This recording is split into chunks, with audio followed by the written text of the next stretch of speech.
आज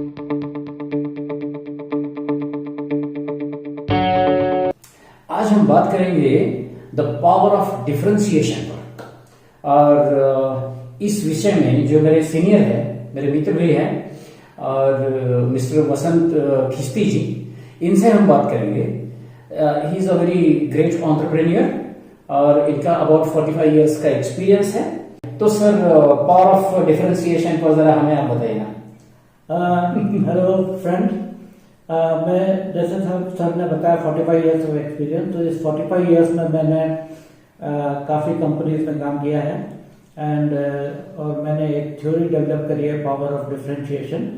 और इसमें ये जो थ्योरी है मैंने इंडिविजुअल्स पे और ऑर्गेनाइजेशन पे एक्सपेरिमेंट किया है एंड मैंने देखा है कि काफ़ी सक्सेस मिला है लोगों को और कंपनीज को बाय अडॉप्टिंग दिस थ्योरी। तो to cut it short, I will straight away come to the point. एक बार मैं टीवी देख रहा था और उसमें मैंने देखा कि एक 17 साल की लड़की, उसका नाम है शिवांगी पाठक, वो माउंट एवरेस्ट चढ़ गई थी।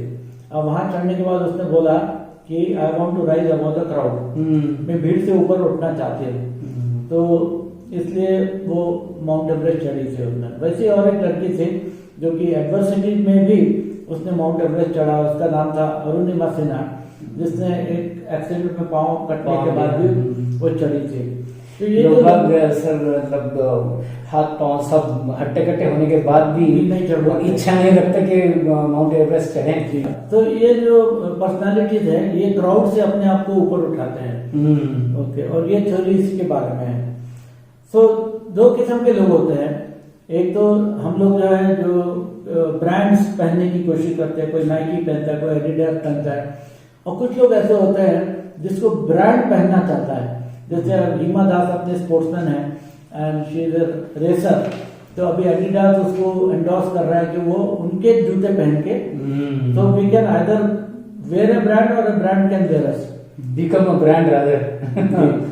तो एक रॉबर्ट फ्रॉस्ट का कोटेशन है, two roads diverge in a road and I took the road less travelled.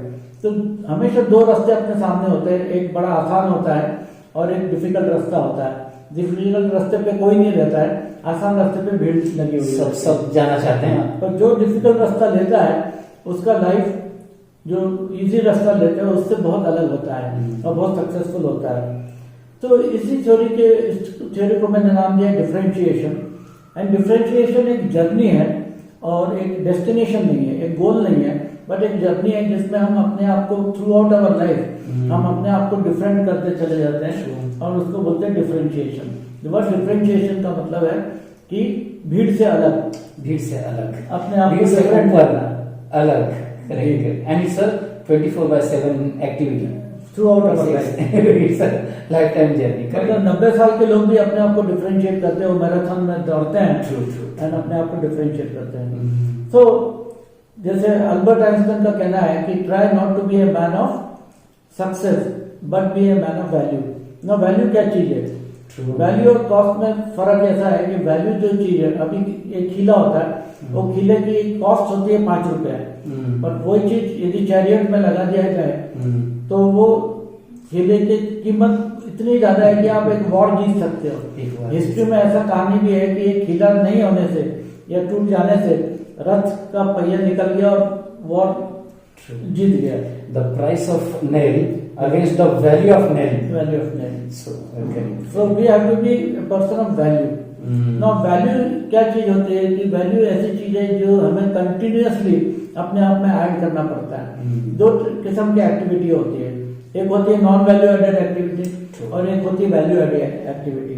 अभी हम क्या कर रहे हैं, हम वैल्यू ऐड कर रहे हैं, खुद को भी और अपने दर्शकों के भी वैल्यू ऐड कर रहे हैं।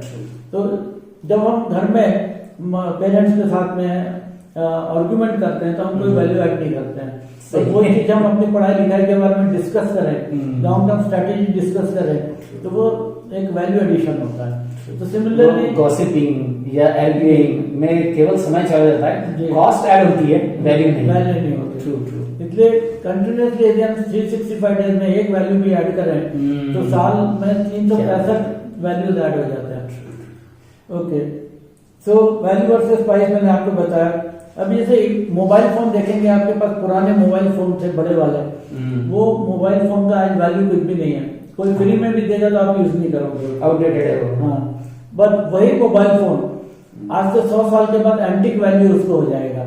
हाँ, तो वो चीज आप जैसे ग्रामाफोन लोग रखते हैं अपने टेबल के साथ, उसका एंटिक वैल्यू है, एंटिक वैल्यू। पुरानी कार रखते हैं, उसका एंटिक वैल्यू होता है, तो दैट इज वैल्यू।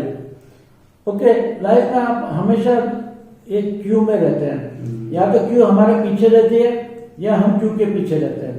जब आप कॉलेज पास करते हैं, कैंपस इंटरव्यू होता है, तो आपका क्यू आती है आपको सिलेक्ट करने के लिए।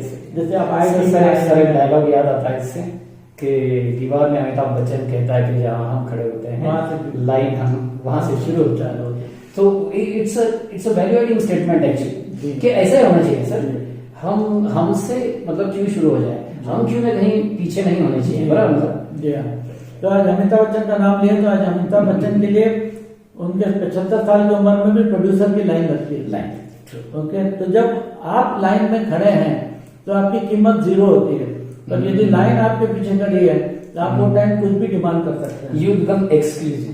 सही है सर, सही है। तो डेस्टिनी एक ऐसी चीज है जिसके बारे में हम डिबेट नहीं कर सकते हैं। डेस्टिनी और एक होता है फ्री विल, कि हम अपनी इच्छा से क्या कर सकते हैं। तो जो सक्सेसफुल होता है वो बोलता है मैंने अपने ताकत पे किया है, और जो फेल हो जाता है वो डेस्टिनी पे ब्लेम करता है। तो इसी कंफ्यूजन को निकालने के लिए किसी ने एक सूफी सेंट से बात की थी कि डेस्टिनी क्या है, फ्री विल क्या है। तो बोले जैसे गाय होती है, गाय को हम एक खूंटे से बांध देते हैं तो वो उसकी डेस्टिनी हुई, बट वो रस्सी के डायमीटर में जो कुछ वो करती है तो वो उसकी फ्री विल होती है। उसकी फ्री विल फिर लिमिटेड है, उस विसिनिटी में। हाँ, बट वो खूंटे से निकाल के किसी और खूंटे में डाल दिया, वो उसकी डेस्टिनी है। पर इस चीज को अपन प्रूव नहीं कर सकते। और इसके ज्यादा फ्री विल से you can actually do anything, become anything and be exclusive. No, मैं रोड पे जा रहा था बॉम्बे में, तो ऐसा है banner, find purpose means will follow. Find purpose means will follow. Life में आप यदि पर्पस रखेंगे आपका, तो उसको फुलफिल करने की जो जरिया है वो अपने आप आ जाएगा। जैसे आज मदर टेरेसा का जो पर्पस था, होलिस्टिक पर्पस था, सिंधुताई सपकाळ का होलिस्टिक पर्पस था कि गरीब बच्चों को पढ़ाना। आज उसके लिए जो फंड्स हैं वो अपने आप आ जाते हैं। तो means will follow the purpose. You got to have a purpose. So you should have a holistic purpose. Richard Branson has given a wonderful quote out of his own experience, and he says, "Where your focus goes, your energy flows." Yeah. अगर आपका purpose clear है तो means will follow. True. Now goal जो होता है, goal setting के बारे में काफी कुछ बोला जाता है, काफी लोगों ने बोला है, पर आपका गोल जो है उसमें एक एलिमेंट होना चाहिए, या उसका फंडामेंटल ये होना चाहिए कि मेरा गोल ऐसा हो जो मैं अपने आप को डिफरेंशिएट करूं। ट्रू। हाँ, गोल सेटिंग में ही ये वाली बातें होनी चाहिए कि I should be exclusive, my goal should differentiate me. जैसे एप्पल का टेलीफोन है, तो वो कंटिन्यूअसली अपग्रेड करते जा रहे हैं, नोकिया ने अपग्रेड नहीं किया तो आउटडेटेड हो गया। तो it's a journey for Apple to keep on upgrading. Okay, तो व्हेन यू गोल में आपको एंड पॉइंट तो मालूम रहता है, बट आपको ये जरूरी है कि आपको स्टार्टिंग पॉइंट भी आपको समझ में आए। आपको बॉम्बे जाना है तो कहाँ से जाना है? पूना से जाना है। पूना से जाना है तो आप पैदल जा सकते हैं, फ्लाइट से जा सकते हैं, बस से जा सकते हैं, ट्रेन से जा सकते हैं। तो ऑप्शन बहुत है, तो जितने आपके रिसोर्सेज है उसके हिसाब से आप ऑप्शन चूज कर सकते हैं। और लाइफ में एक मैप हो जाता है, जब आपको स्टार्टिंग पॉइंट मालूम है, एंडिंग पॉइंट मालूम है, आपके पास में मैप आ जाता है, तो जर्नी बड़ी आसान हो जाती है। Travel becomes then easy and enjoyable. तो कबीर जी का एक दुआ है, नाम न जाने गांव का, बिन जाने के जाऊं, चलता चलता जुग भया, दोन कोस पर गांव। मैं गांव का नाम मुझे मालूम नहीं था, और जिंदगी भर में घूमता रहा, 2 कोस पे गांव था मेरा। क्या बात है, सही। तो goals are dreams with deadline. Okay, तो उसके बारे में अपन और चर्चा करेंगे। तो हर किसी में कोई ना कोई टैलेंट होता है। आप में टैलेंट है, मेरे में टैलेंट है, सब में टैलेंट है, गॉड गिवन टैलेंट है। बट यदि वो टैलेंट पैशन के साथ मिक्स हो जाए, जैसे लता मंगेशकर का टैलेंट सिंगिंग था और उनका पैशन भी सिंगिंग था, प्रेम तेंदुलकर का, तो आप उसके साथ 10,000 घंटे की यदि आपकी प्रैक्टिस हो तो वो स्किल में कन्वर्ट हो जाती है। और वो स्किल के साथ यदि कोई एक पर्पस आपने डाल दिया तो आप मास्टर बन जाते हैं। एग्जैक्टली। अब once you are a master, तो फिर वो तो ईश्वर ही आपके थ्रू उस चीज को प्ले करता है। It's a matter of combination of talent and passion together. तो मास्टर का जब मिशन होता है, एक होलिस्टिक मिशन होता है, ग्लोबल मिशन होता है, तो वो लेजेंड बन जाता है। सही है। ओके। तो ब्रूस ली का एक कोट है, एंड वो बोलते हैं कि मैं उस इंसान से डरता नहीं जिसको 10,000 किक आते हैं, बट मैं उस इंसान से डरता हूँ जिसने एक किक 10,000 बार प्रैक्टिस करी है। ट्रू। ओके। तो लाइफ में ये होता है कि हम जो सबके पास 8 घंटा है, और वॉरेन बफेट के पास, मुकेश अंबानी के पास, रतन टाटा के पास, आपके पास, मेरे पास 8 घंटा है। वो 8 घंटे में कोई 100 रुपए कमा लेता है, कोई बिलियंस ऑफ डॉलर कमा लेता है। पर जो बिलियंस ऑफ डॉलर कमाता है वो इसलिए कमाता है, जैसे आप बोलेंगे स्टीव जॉब्स हो गया, बिल गेट्स हो गया, इन लोगों ने चेंज किया है the world, the way you will use the mobile phone, the way you are going to use the computer. तो वो एक्सक्लूसिव लोग हैं जो दुनिया को चेंज करने में लगे हुए रहते हैं, इसलिए उनको वो प्रीमियम मिलता है। ओके। तो हर एफर्ट का, जो हम एफर्ट डालते हैं, उसका एक रिटर्न होता है। तो लॉ ऑफ हार्वेस्टिंग ऐसा होता है कि जो हम एक्स एफर्ट डाले तो 2x रिटर्न मिलना चाहिए। That is the law of harvesting. जो हम बो रहे हैं उससे दुगना हमें उसका हार्वेस्ट मिलना चाहिए। दुगना सर हार्वेस्टिंग में तो कई गुना मिलता है, but what you sow is going to grow and you going to accept that. तो अगर हम लोग डिसाइड करें कि अपने आप को डिफरेंशिएट करते हुए स्पेसिफिक गोल को लेकर हम लोग चले, पैशन और टैलेंट को साथ में कॉम्बिनेशन में मस्त काम करते रहे, तो अपना ROI जिसे कहते हैं अपने एफर्ट्स का, is going to be a wonderful thing. तो जब से हम पैदा होते हैं तो ये सिस्टम है चारों बाजू, जिसमें आपके माँ बाप, भाई बहन भी एक हिस्सा है। तो आप एक ट्रांजैक्शन प्रोसेस में होते हैं। तो आप बच्चे पैदा होते हैं, आप खुशी देते हैं माँ बाप को, वो खुशी के बदले माँ बाप आपको कुछ ना कुछ देते रहते हैं, पढ़ाते लिखाते बड़ा करते हैं जस्ट उस खुशी के लिए। तो हम जिंदगी में कुछ देते हैं, कुछ रिसीव करते हैं, तो उसका हम पाई चार्ट बना सकते हैं। एंड एक पाई चार्ट बना के हम क्या दे रहे हैं दुनिया को और क्या रिसीव कर रहे हैं दुनिया से, वो हम पाई चार्ट बना के हम खुद का सेल्फ ऑडिट कर सकते हैं। और उस हिसाब से हम अपने पाई चार्ट को ग्रो भी कर सकते हैं, बैलेंस भी कर सकते हैं, क्योंकि 1 घंटे में जितना हम काम करते हैं, ये जो बड़े बड़े सक्सेसफुल लोग हैं उससे 10 गुना काम करते हैं। तो उनका पाई चार्ट बड़ा होता है और बैलेंस होता है, उसमें वर्क लाइफ बैलेंस भी होता है, स्क्यूड नहीं होता है कि सिर्फ पैसे कमा रहे हैं, ऐसा नहीं है। तो उनका फिर समय भी वेस्ट नहीं होता, they achieve more in limited time, much more than us. True. Types of effort, जो एफर्ट होता है, एफर्ट वर्सेस रिटर्न की बात हो रही है, तो जो एफर्ट होता है वो एक एफर्ट तो लीनियर होता है। अभी जैसे लता मंगेशकर जी का टैलेंट था सिंगिंग, पैशन भी सिंगिंग था, उसके बाद में उसको स्किल ऐड किया उन्होंने, एक गुरु के पास से गए, दूसरे के पास गए, तीसरे के पास गए, उसके बाद में उन्होंने हिंदी की जुबान सीखी, फिर उर्दू जुबान सीखी। तो ये एक लीनियर ट्रांजिशन है, लीनियर एडिशन है। Every effort is contributing to the last. ये तो सही बात है, जो भी आप कर रहे हैं, जो चीजें आप कर रहे हैं, एक दूसरे को कॉम्प्लीमेंट करती हुई होनी चाहिए। तो कोई चीज नॉन कॉम्प्लीमेंट्री होती है कि हम सिलाई कढ़ाई सीख रहे हैं, फिर थोड़ा सा हमने कुकिंग सीख लिया, फिर थोड़ा सा मेकअप का सीख लिया, ओके, फिर हमने तबला बजाना, तो उसमें स्पेशलाइजेशन नहीं होगा, नहीं, सुपर स्पेशलाइजेशन नहीं होता। और प्रीमियम मिलता है सुपर स्पेशलिस्ट को, जैसे डॉक्टर है, ब्रेन का डॉक्टर है, सुपर स्पेशलिस्ट है, तो उसको 8 घंटे में जनरल प्रैक्टिस से ज्यादा कई गुना ज्यादा। तो जनरल प्रैक्टिशनर और स्पेशलिस्ट, ये एक्चुअली डिफरेंशिएशन वेरी क्लियरली बताता है। और एक मल्टी स्किलिंग होता है, जैसे स्विस नाइफ होता है, उसमें कैंची भी होती है, फाइल भी होता है, चाकू भी होता है, स्क्रू ड्राइवर भी होता है। वो भी एक है जिसमें आदमी मल्टी स्किल्ड है। तो उसमें क्या होता है कि एक टैलेंट, एक अपॉर्चुनिटी खत्म हो जाए तो वो दूसरी स्किल सेट को यूज कर सकता है, बट उसको ज्यादा प्रीमियम नहीं मिलता, ज्यादा नहीं मिलता। सही है। सी यू मी एवरीबॉडी, हम लोग एक ग्रुप का हिस्सा होते हैं। अभी आप 10th स्टैंडर्ड पास करेंगे, आप एक ग्रुप का हिस्सा हो, 12th स्टैंडर्ड पास करेंगे, आप ग्रुप का हिस्सा हो, फिर आप इंजीनियरिंग करेंगे, ग्रुप का हिस्सा हो। तो हम कोई ना कोई ग्रुप का हिस्सा है, पर उस ग्रुप में भी हम अपने आप को डिफरेंशिएट करके एक स्टेप आगे रहे तो ज्यादा हमको प्रीमियम मिलता है। जैसे आप इंजीनियरिंग कॉलेज में आपने इंजीनियरिंग किया, उसके बाद में आपको इंटरव्यू के लिए कंपनीज आती है, तो जब कंपनीज आती है तो वो आपके जैसे 100 बच्चे हैं वहां पर, तो वो 100 बच्चे में से आप कैसे स्टिक आउट करोगे, उसके लिए आपको ग्रुप से ऊपर राइज करना पड़ेगा।